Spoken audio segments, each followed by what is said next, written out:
Good evening.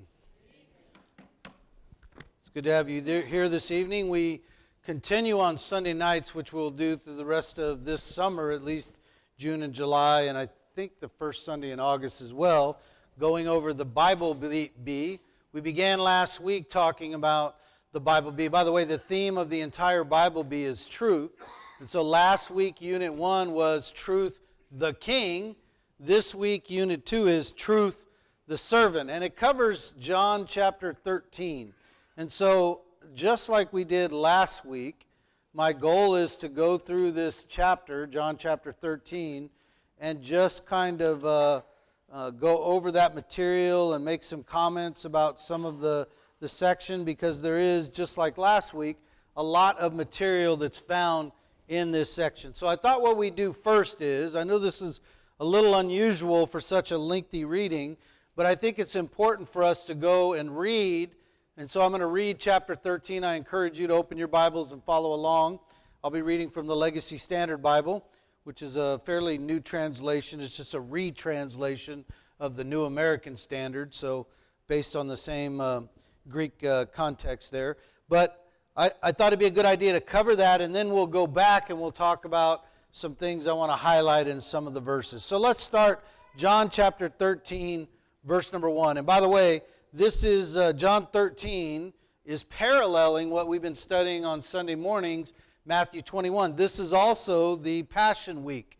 So this is the week in which is leading up to the cross.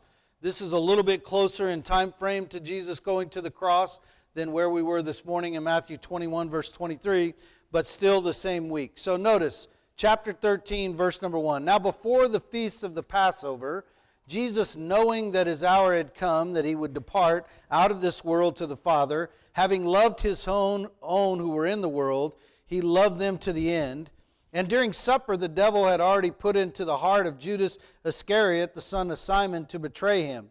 Jesus, knowing that the Father had given all things into his hand, and that he had come forth from God and was going back to God, got up from the supper, and he laid aside his garments, taking a towel, he tied it around himself, and then he poured water into a water basin and began to wash the disciples' feet and to wipe them with the towel which he had tied around himself.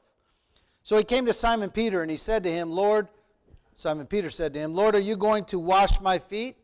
Jesus answered and said to him, What I am doing you do not realize now, but you will understand afterwards.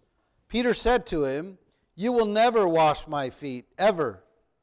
Jesus answered him, If I do not wash you, you have no part with me. Simon Peter said to him, Lord, not only my feet, but also my hands and my head. Jesus said to him, He who has bathed needs only to wash his feet, but is completely clean. And you are clean, but not all of you. For he knew that the one who was betraying him, for this reason he said, Not all of you are clean. Verse 12. So when he had washed their feet and taken his garments and reclined at the table again, he said to them, Do you know what I have done to you? You call me teacher and Lord, and you are right, for so I am. If I then, the Lord and the teacher, washed your feet, you also ought to wash one another's feet. For I gave you an example that you should also do as I did to you. Truly, truly, I say to you, a slave is not greater than his master, nor is the one who sent greater than the one who sent him. If you know these things, you are blessed if you do them. I do not speak about all of you. I know the ones I have chosen, but the scripture may be fulfilled. He who eats my bread has lifted up his heel against me. From now on, I am telling you before it occurs, so that when it does occur, you may believe that I am. Truly, truly, I say to you, he who receives anyone I send receives me, and he who receives me receives him who sent me. When Jesus had said these things, he became troubled in the spirit, and he bore witness and said, Truly, truly, I say to you, that one of you will betray me. The disciples began looking at one another, perplexed about whom he spoke. There was reclining on Jesus' bosom one of the disciples whom Jesus loved. So Simon Peter gestured to him to inquire, Who is the one whom he is speaking? He, leaning back thus on Jesus' bosom, said to him, Lord, who is it? Jesus answered, He is the one for whom I shall dip this piece of bread and give it to him. So when he had dipped the piece of bread, he took it and gave it to Judas, the son of Simon Iscariot. And after that piece of bread, Satan then entered into him. Therefore Jesus said to him, What you do, do quickly. Now no one of those reclining at the table knew for what purpose he had said this to him. For some were thinking, because Judas had the money box, that Jesus was saying to him, Buy the things we have need of for the feast, or else that he should give something to the poor. So after receiving the piece of bread, he went out immediately, and it was night. Therefore, when he had gone out, Jesus said, Now is the Son of Man glorified, and God is glorified in him. If God is glorified in him, God will also glorify him in himself, and I will glorify him immediately. And will glorify him immediately. Verse 33, Little children, I am with you a little while longer. You will seek me, and as I have said to the Jews, now I also say to you, where I am going, you cannot come. A new commandment I give to you, that you love one another, even as I have loved you, that you also love one another. By this you will know that you are my disciples, if you have love for one another. Simon Peter said to him, Lord, where are you going? Jesus answered, Where I go you cannot follow me now, but you will follow later. Peter said to him, Lord, why can I not follow you right now? I will lay down my life for you. Jesus answered, Will you lay down your life for me? Truly, truly, I say to you, a rooster will not crow until you deny me 3 times. All right, so as you've noted, or as we've noted as we read through that material, there's quite a bit of information there. So my goal is to kind of move through some of the verses, and I'll make some comments. If you are one that writes notes in your Bible, you may want to take some notes of the verses that I'm going to be mentioning. And if you're one that just takes notes to the side, I'll try to give everyone the time, if you are taking notes, to write this down. Let's start in verse number 1. If you go back to that, this is before the Passover feast, and Jesus, it says, knowing that his hour had come. You remember we talked about in John chapter 12 that prior to chapter 12, just one chapter before this, every time Jesus had said something about his hour, it had not yet come. You can go to chapter 2, verse 4, chapter 7, verse 30, chapter 8, verse 20. All of those verses, Jesus makes a point, my hour has not yet come. Or in one of those verses, John makes that point, the author of the book. But ultimately, what he says there is that his hour is not yet come. John chapter 12, as we mentioned last week, verse 23 and 27, the hour has come. The hour has come in which he knows that he's going to depart from this world. Again, verse number 1, knowing that his hour had come, that he would depart out of this world to the Father. The hour is about him leaving the world and going to the Father. And so we are not far from the days in which, or the day in which he'll be crucified and 3 days later be raised and then be ascended to the Father some days later. His own here in verse number 1 is a reference to his apostles. Jesus had chose and appointed them. You can go, if you're taking notes, chapter 15 and verse 16 makes reference to that. Here later in verse 13, or chapter 13, we'll have a little bit more discussion about it. But in John chapter 15, verse 16, Jesus told the disciples there, you did not choose me, but I chose you and appointed you that you would go and bear fruit, and that your fruit would abide, so that whatever you ask of the Father in my name, he may give to me. So here we see a reference right there in chapter 13, verse number 1, a reference forward in time, I should say, to John chapter 15 and verse 16, where Jesus points out that it was he who chose them and not them that had chose him. You may want to make note of John 13:20. Again, we're going to talk about that in a moment.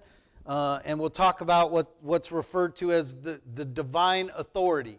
We'll talk about that a little bit later as we get to verse number 20. So just keep that in the back of your mind as we move forward. Verse number 2, this takes place during the supper. And notice that it says the devil having already put into the heart of Judas. But it won't be until after he dips the bread, in verse 27 that we read a moment ago, that it says Satan entered his heart. And I'll have some more comments about that as we get down to verse number 27. Chapter 13 and verse 3, knowing all of this, Jesus knowing that the Father, again, verse 3, knowing that the Father had given all things into his hands, knowing that he had come forth from God and was going back to God, knowing all of this, he rose from the supper. All right, and as he rises from the supper, he begins to prepare himself to wash his disciples' feet. And we see, starting in verse number 5, that that's exactly what he does. He's tied a towel, so to speak, around his waist, and he gets down on his knees and he begins to wash the feet of the disciples or the apostles there. You notice in verse number 6, Simon asks the question, Simon Peter, Lord, are you going to wash my feet? Jesus makes a point in verse 7 that what he's doing now, or he says, what I'm about to do, you do not realize now, but you will understand afterwards. Now this is an important point, and one which we want to look at a little bit further as we move further into this chapter. If this was just about washing feet, what is there not to know? He's referencing something even beyond just the foot washing, and again, we'll talk about that as we move further through this. If this was just foot washing, then what was there to understand? Why does Jesus tell them you'll understand later if all this is about is foot washing? Now I bring that up because there are those that believe that as disciples today, you just got to go wash people's feet. Well, we'll talk about the reason behind that, but if this was just about washing feet, why would Jesus tell him, you don't understand now or realize now, but you will later about what I am doing? And we'll have more to say about that in further along this evening in the lesson. Verse 8, Peter's response is, you will never wash my feet ever. So Peter has this concept. Again, it's not unusual. Jesus is considered a teacher, a rabbi. He's considered a master. Peter sees himself as a servant. Let's not be too hard on Peter. He recognizes that he's not in that divine chain of authority at this point. And so he says to Jesus, you're not going to wash my feet. But again, notice Jesus' point is, if I do not wash you, you have no part in me. Again, that emphasizes the point that there's more to this than just washing feet. There's something else being involved here. And again, we'll talk a little bit more about that as we move a little further down into the lesson. A reference there, if you want to make a reference, in verse number 8 of chapter 13, verse 8, Mark 10, verse 45.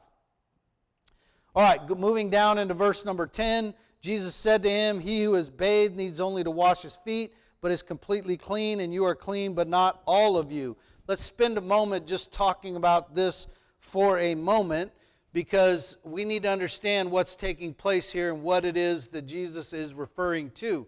So he says the person that's bathed is clean, except he only needs his feet washed. Why would he, if he's bathed, why would he need his feet washed? Well, we're living in modern times. They were not living in modern times, in a very dusty type of climate in a lot of the area, although around Jerusalem not so much, but there's still a lot of dirt to be had, and they wore these open-toed sandals, so as they traveled from one place to the next, their feet would be dirty. So I might have washed myself and been clean, but as I traveled to a different location, now my feet are dirty. So when I enter somebody's home, what needs to be clean?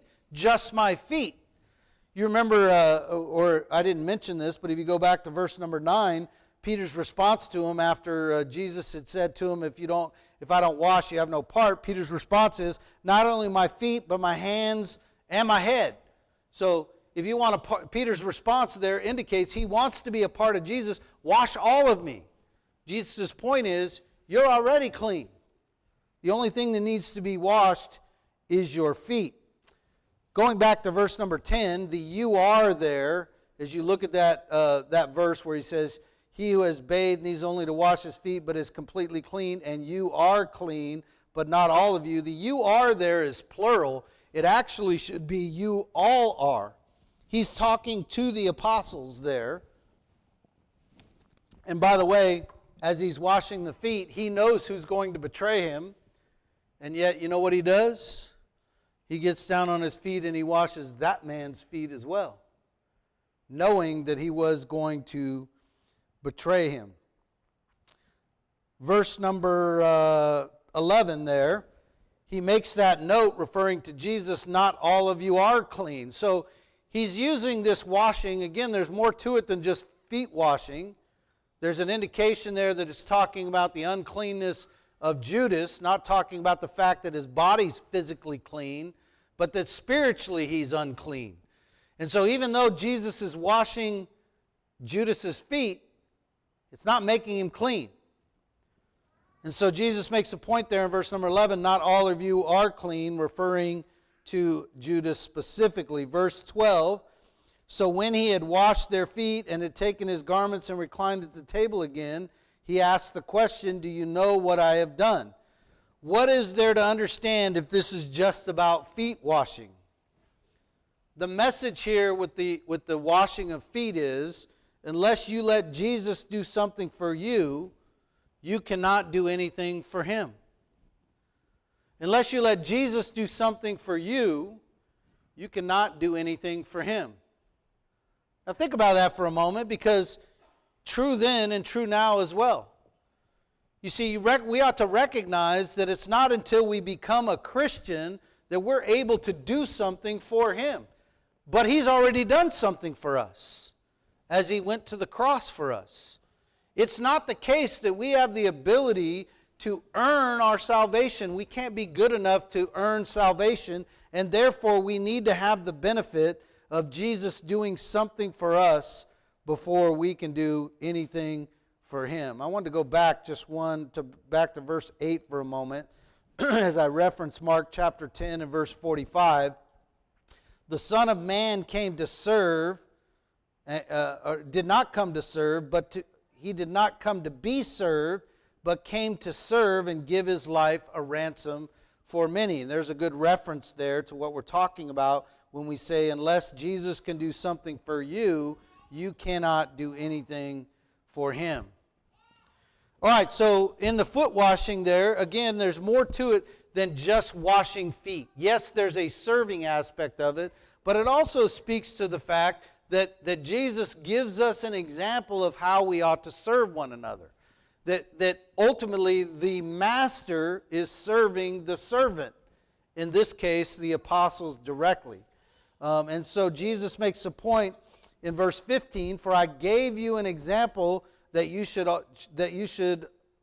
also should do as I did to you. They're supposed to be servants to each other as he has been a servant to them. And by implication, we too ought to serve one another, just as Jesus has given that example there for us as well.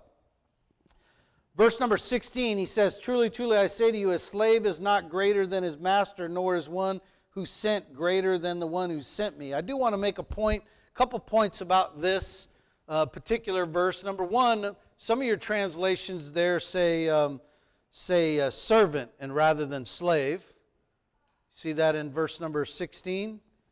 Any translations have servant there instead of slave? Yeah.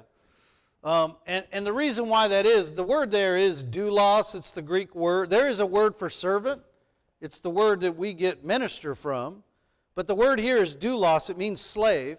And unfortunately, some of the translators, because of our history with slavery in this country, have decided to change the word slave to servant. But the reality there is the word is slave. And Jesus has already made the point that the master or the servant is not greater, the slave is not greater than the master. And so we ought to recognize our role. I've said this numerous times, but it ought to be reminded not just of us, but anybody that comes to worship and serve the Lord. The question ought to be, how do we serve the master, not how will the master serve us? Too many times our idea is, well, I'll come to church and I'll be faithful to the Lord as long as the Lord takes care of me. Well, that's me being the master and him being the slave. The reality is Jesus is the master and I'm supposed to be the slave, so I ought to be serving him, not the other way around. I use this as an illustration when I talk about it. Sometimes we get people that come into our worship assembly, they're looking for a church home, and sometimes I'll get the question, what can the church do for me? Is that the right mindset as we come into the worship service as a servant, as a slave? To say, what can the church, the bride of the master, do for me? Or should it not be, what can I do for the bride of the master? So understand the concept there. By the way, again in verse number 16, just another thought there when he says, truly, truly I say to you, slave is not greater than his master, nor is one who is sent. That is the Greek word apostolos, which is the word for apostle, means one who is sent. So he is referencing to them that they are not greater than he is, and he's making sure he emphasizes that to them. Verse 17, if you know these things, you are blessed if you do them. If you realize, the know these things would reference if you realize you're not greater than your brothers, and that Jesus was a servant, and that you're a slave and he's the master. If you know these things, you are blessed if you do them. So he's referencing back not only to the, well, more specifically to the foot washing, but recognizing that they're not greater than one another. Good reference there. You can go back and reference chapter 13 and verse number 7, and also chapter 13 and verse number 12. Verse number 18, I do not speak about all of you. I know the ones I have chosen, but the scriptures may be fulfilled. He who eats my bread has lifted up his heel against me. That's really a reference back to verse number 10 that was just mentioned a moment ago as we talked about that not all are clean. It's a reference back to Judas there. Jumping down to verse number 20, this is what I said I'd talk to you about from an earlier verse. Look at verse number 20. It says, truly, truly, I say to you, he who receives anyone I send receives me, and he who receives me receives him who sent me. This is what I refer to as the divine chain of authority. God sent Jesus. Jesus sent the apostles. So when you listen to the apostles, you're listening to Jesus, you're listening to God. Notice the reference there, and you can see also in John 20 and 21 a reference to the divine chain of authority when he says to the apostles there, peace be with you, as the Father has sent me, I also send you. So we have groups that believe that the apostles have continued on throughout our generations, but here we recognize and understand Jesus is the one that chose these men. Even Paul will be chosen by Jesus after his resurrection, but he'll be chosen by Jesus. Jesus chose these men and sent them out. So I make reference to that because there have been those, and I've shared this with you before. There's a Church of Christ in Franklin, Tennessee that believes that that women can be preachers, and they say that the writings of Paul in Scripture are really not inspired. They're just good words that you can take or don't take. They're more of a commentary than they are inspired words. Jesus is making the point here that God sent him, and the message he brings comes from God. Jesus is sending the apostles, and the message they bring by implication come from Jesus and come from God. So ultimately, the things they are saying come from God. Jesus sent the apostles just as the Father sent him. Another reference that I want us to recognize, 2 Corinthians chapter 5 and verse number 20, because there we see this divine chain of authority extend to you and me. There he says, so then we are ambassadors for Christ, as God is pleading through us, we beg you on behalf of Christ, be reconciled to God. So in this divine chain of authority, you have God who sent Jesus, Jesus who sent the apostles, and Christians that are taking that message to other people as ambassadors would. That's our role or goal in this divine chain of authority that he references there. Verse 21, when Jesus had said these things, he becomes troubled in the spirit. This is the third time that in the book of John there's a reference to Jesus being troubled in the spirit. The first time was in John chapter 11, verse number 30, with the death of Lazarus. He was troubled in the spirit there. The second time was the last chapter, in chapter 12, verse 27, referencing that his time had come. He was troubled in the spirit. And here in chapter 13 and verse number 21, it says also that he's troubled in the spirit. Why is he troubled in the spirit? Well, his statement gives us an indication when he says, "Truly, truly, I say to you, that one of you will betray me." You can't save them all. People are going to make choices. And so when we think about the fact that Jesus, the greatest teacher that ever walked the earth, divinity, God in the flesh on the earth, teaching and trying to help people to see the importance of the gospel. And if he's going to be rejected, even by people that are close to him, so are we. We're going to get rejected. Maybe by family members. Maybe by loved ones, maybe by friends or coworkers, people that have been in the church for a period of time maybe even would reject us.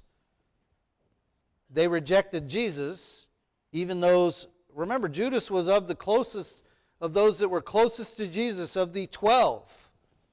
And yet he rejected Jesus. So recognize that just as he's rejected us, or just as Judas has rejected Jesus, we will be rejected as well. Go down to verse number 23. It says there was reclining on Jesus' bosom one of his disciples, whom Jesus loved. This is the first time in John's gospel that the disciple whom Jesus loved is mentioned. We recognize from other passages that the disciple whom Jesus loved is the author of the book, John himself. For some reason, he doesn't refer to himself other than to refer in that terminology, the one who Jesus has loved. Go down to verse number 26, if you would. It says there, Jesus answered, "He is the one for whom I shall dip this piece of bread and give it to him." So when he had dipped the piece of bread, he took it and gave it to Judas, the son of Simon Iscariot. Jesus dipped the bread and gave it to Judas. That terminology, Iscariot, literally means that he's a man from the village of Carathoth. Carioth. C-A-R-I-O-T-H, if you're taking notes. Carioth, something like that. I didn't look at it in the Greek. If I had, I'd probably be better at pronouncing it. But it literally means that he comes from that village. We see there that he's also the son of Simon, not Simon Peter. All right, verse 27, you want to jump down there. It says, "And after the piece of bread, Satan then entered into him." So verse 2 says, Satan put it in his mind, and now it says, Satan has entered into him. Judas made up his mind what he was going to do, and Satan entered him to be able to accomplish that. Now, just to make a point, just briefly, don't let that that point leave you. It's a significant point. We recognize, hopefully we recognize and understand that Satan is a created being, which means he is not like God. He cannot be all places at once. If he's in Judas tempting him, he can't be anywhere else tempting someone else. Does Satan have others that do his bidding? Absolutely. Does he have angels that do his bidding? Absolutely. This was important enough. Satan himself is present to make sure that this takes place. What is his goal? He recognizes, especially after the temptations in the wilderness, and where Jesus had demonstrated that he wasn't going to be overcome by his temptations, he demonstrated to Satan who he was. Satan thought, well, just like the Jews did, the Jews at the time, he's come here to set up a kingdom. I can thwart I can thwart God's ideas and plans. All I got to do is put him to death. And I can use Judas to accomplish that. Little did he know, he actually used Jesus to bring about his own defeat. And it demonstrates the fact that Satan is not all-knowing as well as God is all-knowing. So I point that out because sometimes we get this idea of Satan being the exact opposite of God, that he can be omnipresent, meaning he can be in more than one place at the same time. We get the idea that he's all-knowing, right? That he can understand what's going on all over the world at the same time. He doesn't have those characteristics. Only God has those characteristics. And so he's limited by the fact that he is a created being as well. Verse number 30. If you drop down to verse 30, it says that Judas immediately left, and it was nighttime. Just a quick point there. Let's read it. So after receiving the piece of bread, he, Judas, went out immediately, and it was night. You ever going to teach a class, maybe one of you men do a Devo, you could talk about when you don't have Jesus, it's dark. It's nighttime, so to speak. So just something to think about and consider there. Verse 31, therefore, when he had gone out, Jesus said, now is the Son of Man glorified, and God is glorified in him. The word glorified, by the way, is used 5 times in this verse and the next verse, verse number 28. And it's very similar to how John's using it, very similar to the way, or I should say that Jesus is quoting it very similar to the way in which the quote was made about his hour has not yet come. Remember, throughout the book of John, he says, my hour has not yet come, my hour has not yet come. We get to John chapter 12, my hour has come. The glorification is very similar to that in a lot of different ways, and Jesus makes that point as he moves through that section of Scripture. All right, jump down to verse 34. I'm going to skip a few verses just for the sake of time here. Verse 34, a new commandment I give to you, that you love one another. Is that a new commandment? That you love one another? Hasn't that been a commandment from the beginning? Wasn't it a commandment of Moses?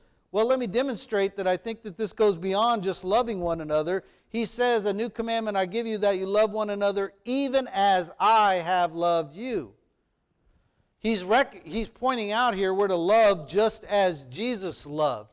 And the word love is used 4 times in this verse and then in the next verse as well. Jesus' actions, or the actions of Jesus, define love.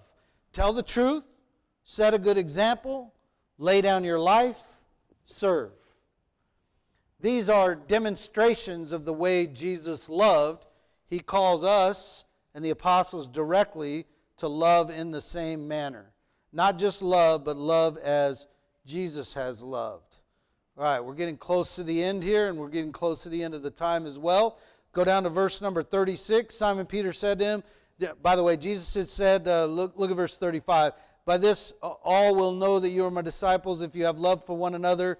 Verse 36, Simon says, Lord, where are you going? He jumps back a couple verses to where Jesus says that he's going away to be with the Father.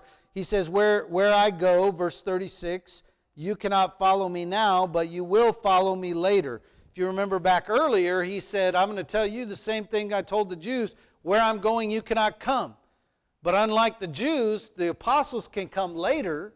The Jews won't be able to come at all. Verse 37, Peter said to him, Lord, why can I not follow you right now? I will lay down your life. I'm sure that Peter believed what he said, that he would lay down his life for Jesus. But as we know, and Jesus predicted in the very next verse, Peter would deny Christ. And by the way, that if you were to go over there to Jerusalem today, you can go to an area called Gallicantu. Gallicantu means the rooster crowed. It is believed to be Caiaphas' house, where Simon Peter was when he denied Jesus. And I had the opportunity when I was there to be able to preach a sermon about that denial. And I pointed out a couple of points from Luke's account of Peter's denial of Jesus and how what Jesus' response was. So that is John chapter 13. And as we note, the Bible title there is Truth the Servant. And we see that Jesus demonstrated this idea of service. And he demonstrated that in the foot washing, but he also demonstrated that in how we are to love one another. Not just this idea that I love my brethren, but in a way that I tell them the truth. I'm willing to serve them. I'm willing to die for them. And ultimately, that's the type of love that Jesus had for us. John chapter 13, the servant. Maybe a good idea would be to say the master acting as the slave towards the slaves. It is a good reminder of where we stand in the chain of authority as we looked at that earlier as well. So the invitation is yours. If you're subject to the invitation this evening, I encourage you to respond as together we stand and sing.